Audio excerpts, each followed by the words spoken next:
So after my career in law enforcement, my wife and I were at the dinner one night at a local restaurant, and there was a wooden American flag hung up on the wall, like a rustic wooden American flag with some color. And she said to me, she goes, "Could you make that for the house as a decoration?"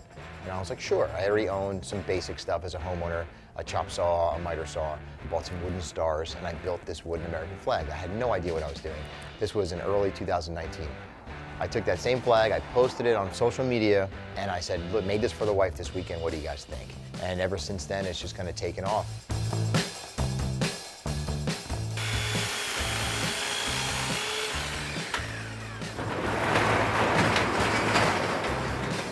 Welcome to Better Wood Company. Come on in. I'm Mike Legregni, owner and operator of Veteran Wood Co. We're based out of Fairfield, New Jersey. When I joined the Marine Corps, my initial job was working on aircrafts.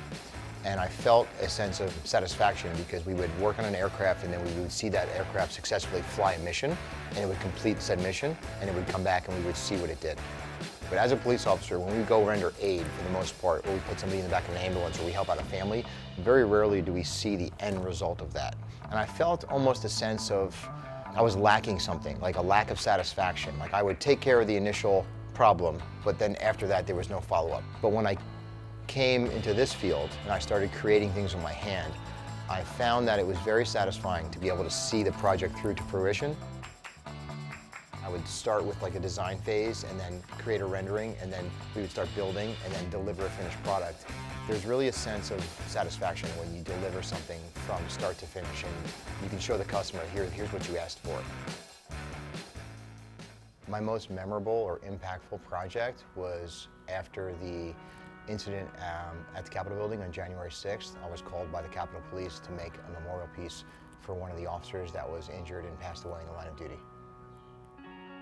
There's been so many impactful projects that I've had the opportunity to work on. I've been asked to do base signage for my old unit in the Marine Corps.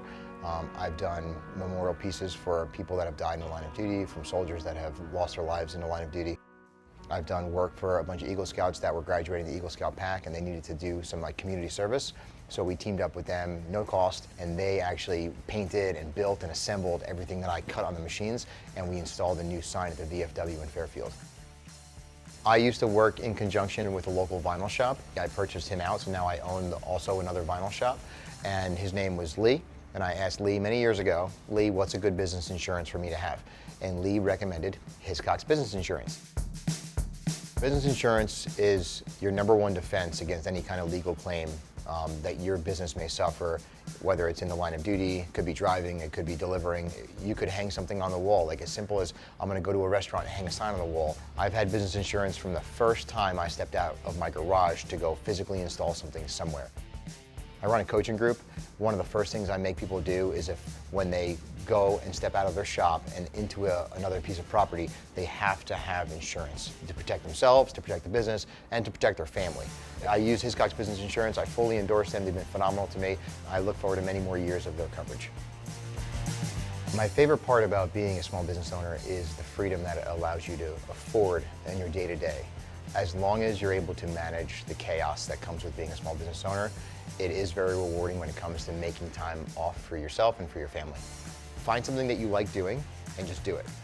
If you fail at it, try it again, and if you fail it again, do something different. If you fail at that thing, just try something different. Don't let your failure determine your outcome. Use it as like a projection forward and learn from it in the future. Execute, hit go, and run. That's my advice.